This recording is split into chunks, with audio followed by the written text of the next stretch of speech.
অতি শিগগিরই চূড়ান্ত ডাক দেওয়ার ঘোষণা দিয়েছেন বৈষম্য বিরোধী ছাত্র আন্দোলনের অন্যতম সমন্বয়ক আব্দুল কাদের।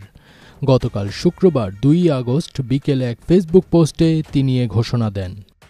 পোস্টে তিনি লিখেছেন, খুলনা, সিলেট, ঢাকায় পুলিশ আমার ভাইদের ওপর আবারও গুলি চালিয়েছে। আমরা অতি শীঘ্রই চূড়ান্ত ডাক দিচ্ছি। পরে আরেক স্ট্যাটাসে তিনি লেখেন, পুলিশ আবারও গুলি চালিয়েছে। সরকার তার গুন্ডা বাহিনীকে লেলিয়ে দিয়ে ছাত্র জনতাকে সংঘাতের দিকে ঠেলে দিচ্ছে, আমাদের চূড়ান্ত পর্যায়ে ডাক দিতে বাধ্য করছে। উদ্ভূত পরিস্থিতির সম্পূর্ণ দায় সরকারকেই নিতে হবে। গতকাল বৈষম্য বিরোধী ছাত্র আন্দোলনের পূর্ব ঘোষিত গণমিছিল কর্মসূচিতে রাজধানীসহ দেশের বিভিন্ন এলাকায় সংঘর্ষের খবর পাওয়া গেছে।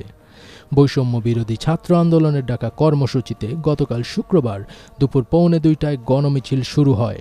এ সময় গণমিছিলে ঢাকা কলেজ, ইডেন মহিলা college, Dhanmondi ideal college, Dhaka city college, বীরশ্রেষ্ঠ মুন্সী আব্দুর রউফ কলেজ, বীরশ্রেষ্ঠ নূর মোহাম্মদ পাবলিক কলেজ সহ আশপাশের বিভিন্ন প্রতিষ্ঠানের শিক্ষার্থীরা অংশ নেন। এছাড়াও এই আন্দোলনে অংশ নেন শিক্ষক, সাংবাদিক এবং আইনজীবী সহ নানা শ্রেণী পেশার মানুষ। এদিন দীর্ঘ 3.5 ঘণ্টারও বেশি সময় পর সায়েন্স ল্যাব মোড়ের অবরোধ ছেড়ে বিক্ষুব্ধ শিক্ষার্থীরা মিছিল নিয়ে শাহবাগ মোড়ে অবরোধ করেন। পরে বিকেল 5:10 দিকে তারা শাহবাগ ছেড়ে গণমিছিল নিয়ে সায়েন্স ল্যাবে যান। আপনি বলেন জালিম, আপনি বলেন বিএনপি, আপনি বলেন জামায়াত। তোমার বাবার নেতৃত্বে আমরা ছাত্র, শিক্ষক, আইনজীবী, বুদ্ধিজীবীভাবে ঝাঁপিয়ে পড়ছিলাম। আজ দেশবাসীকে বলবো, সাইডের প্রজারা আছি, তারা তাদের ছেলে, মেয়ে, বউ নিয়ে, নাতি লইয়া ঝাঁপিয়ে পড়েন। আইনে তাদের কোথায় অধিকার দিয়েছে দেখা মাত্র আস্তে একটা মানুষকে গুলি করা। এটা কমপ্লিটলি এখন পুরো জাতির উপরে চলে গেছে। পুরো সমগ্র জাতি, যে কোনো পেশা, যে কোনো মানুষ, এটা এখন সবারই আগে আসতে হবে। আমাদের আগামী ভবিষ্যৎ, আগামী প্রজন্ম যাতে সুস্থভাবে, সুন্দরভাবে বাঁচতে পারে, তাদের যেন স্বাধীনতা থাকে। রক্তের মূল্য দিতেই হবে। তুমি অন্যায় করবা, তোমাকে অন্যায় তোমার উত্তর দিতেই হবে। ছাত্ররা নির্বিচারে মারা যাবে, তাদেরকে গ্রেফতার করা হবে, আর আমরা ঘরে বসে ঘুমিয়ে থাকবো, এটা কখনোই হতে পারে না। তার আগে বিকেল 4:30টার দিকে কয়েক শতাধিক শিক্ষার্থী শাহবাগ মোড়ে অবরোধ করলে বন্ধ হয়ে যায় উভয় পাশের যান চলাচল।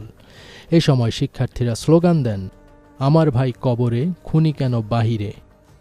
এর আগে বৃহস্পতিবার 1 আগস্ট বৈষম্য বিরোধী ছাত্র আন্দোলনের সমন্বয়ক আব্দুল কাদেরের পাঠানো এক বার্তায় শুক্রবার সারা দেশে প্রার্থনা ও ছাত্র জনতার গণমিছিল নামে নতুন কর্মসূচি পালন করার আহ্বান জানানো হয়। বার্তায় বলা হয়, আপনারা জানেন আমরা আমাদের কোনো ব্যক্তি স্বার্থের জন্য আন্দোলন করছি না। আমাদের আন্দোলন আপনার ও আপনার সন্তানের মুক্তির জন্য। কি অপরাধ ছিল আমাদের? সাংবিধানিক অধিকার চাওয়াটা কি আমাদের অপরাধ? কি অপরাধে শত শত ভাইদের হত্যা করা হলো? আমরা এর জবাব জানি না, কিন্তু এর জবাব ও বিচার না নিয়ে আমরা আমাদের আন্দোলনকে থামাবো না। জাতির এই দুর্দিনে আন্দোলনে অংশ নেওয়ার অপরাধে শহীদ, আহত, পঙ্গু ও গ্রেপ্তার হওয়া সকলের স্মরণে শুক্রবার দেশব্যাপী প্রার্থনা ও ছাত্র জনতার গণমিছিল কর্মসূচি ঘোষণা করছি। এ সময় তারা একই সঙ্গে শ্রমিক, পেশাজীবী, সংস্কৃতি কর্মী, গণমাধ্যম কর্মী, মানবাধিকার কর্মী, বুদ্ধিজীবী, আলেম ওলামা সহ বাংলাদেশের সকল স্তরের নাগরিকদের প্রতি ঘোষিত কর্মসূচি স্বতঃস্ফূর্তভাবে সফল করার আহ্বান জানান। ফাজবির তাজ, ATN বাংলা।